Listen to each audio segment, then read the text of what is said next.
And I will always call him part of our class of 1995 alumni. Proud of him. Treasurer Derek Davis. How you doing, Treasurer? Mr. Treasurer. Good morning, gentlemen. How are you? I am doing well.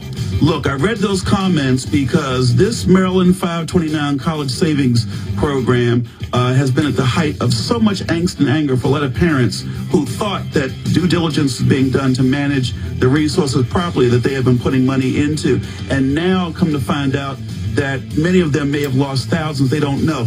Talk about why the fix could be to put this under your direction in the office of the state treasurer.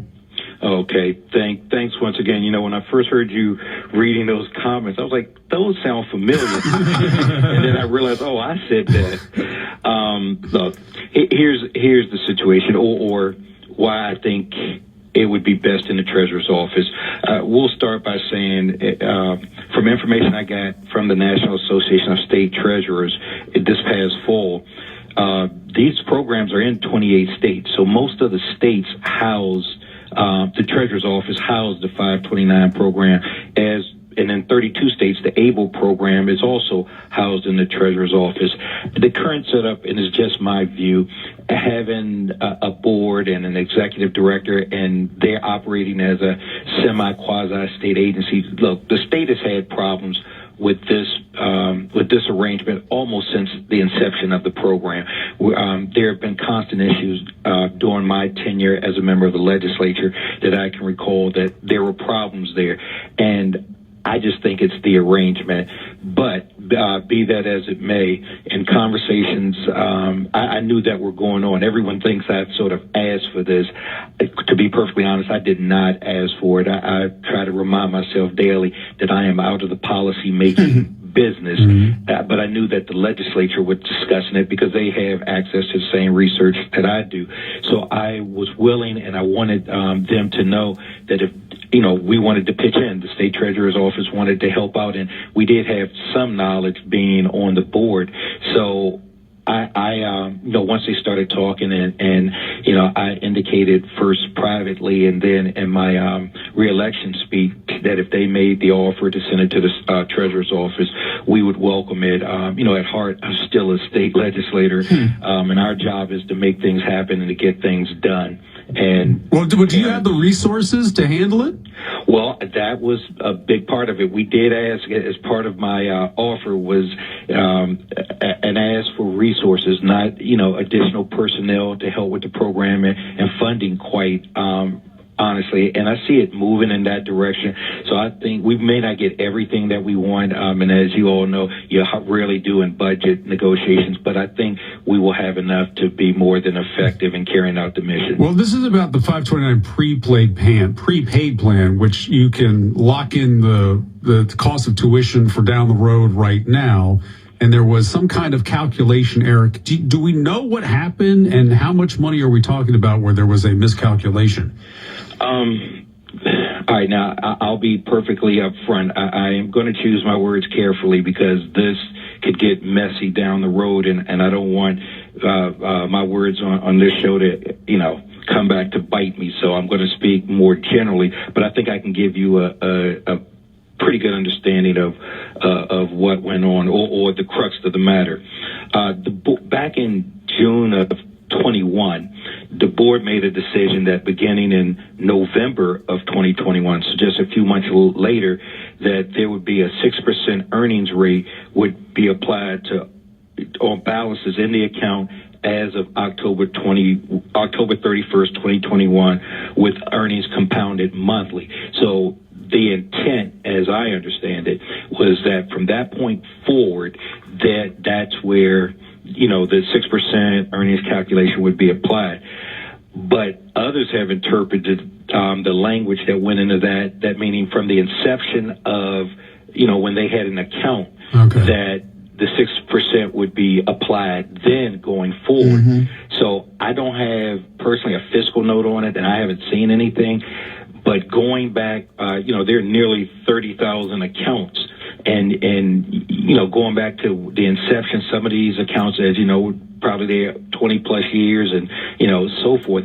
So that is a lot of money. There's a healthy, 140% funding in the account now, but my guess is if this is applied retroactively to nearly 30,000 accounts, that would be an astronomical amount of money.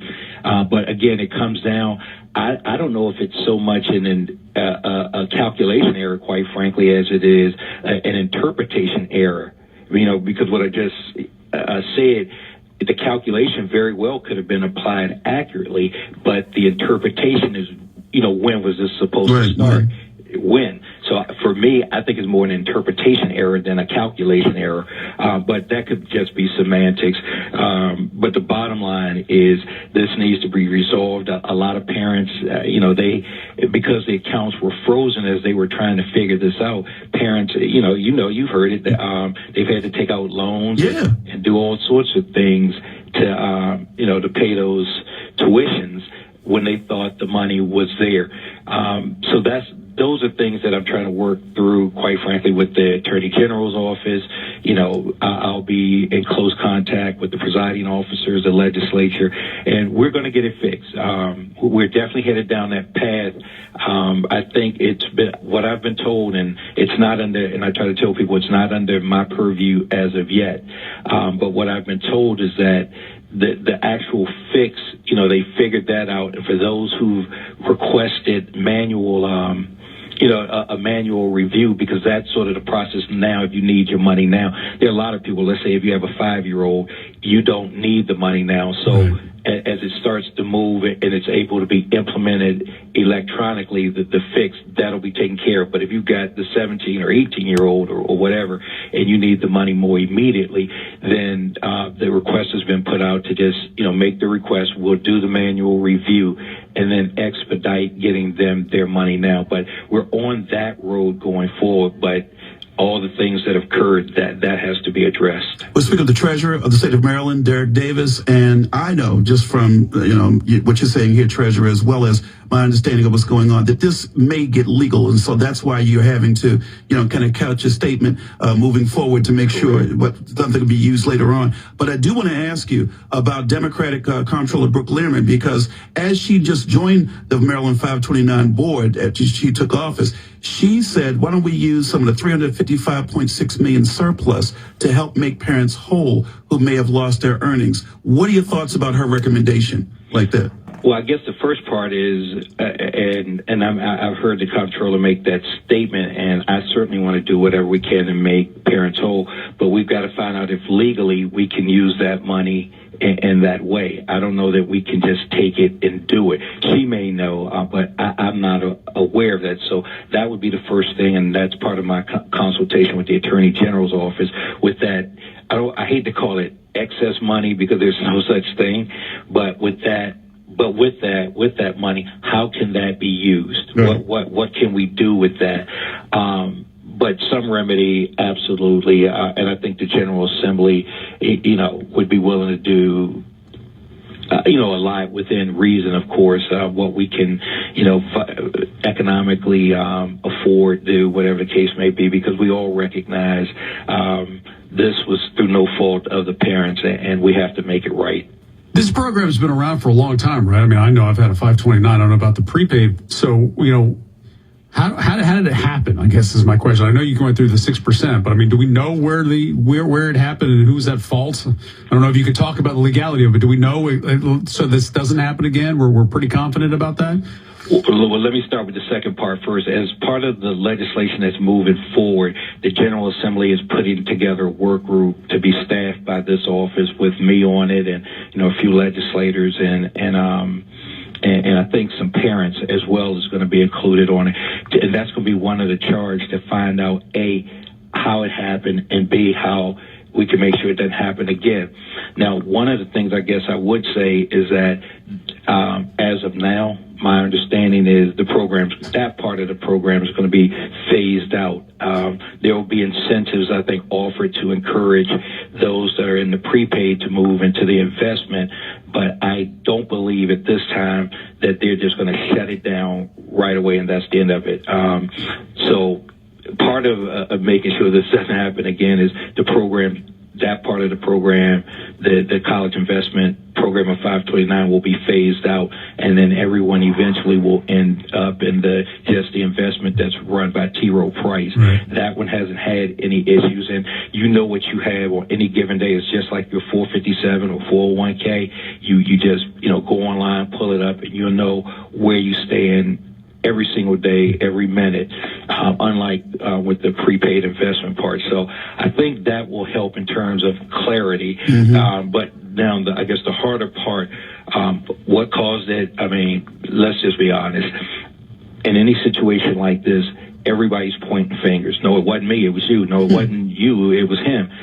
So that's going to be part of that deeper dive that the work group looks into.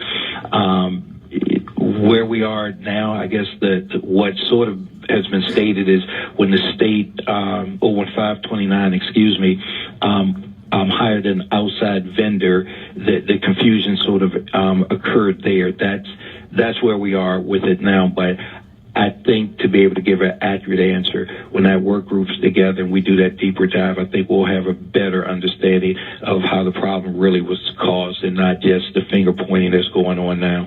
Treasurer Derek Davis is on board with us, State Treasurer. Now, we're hearing from, and it's being reported,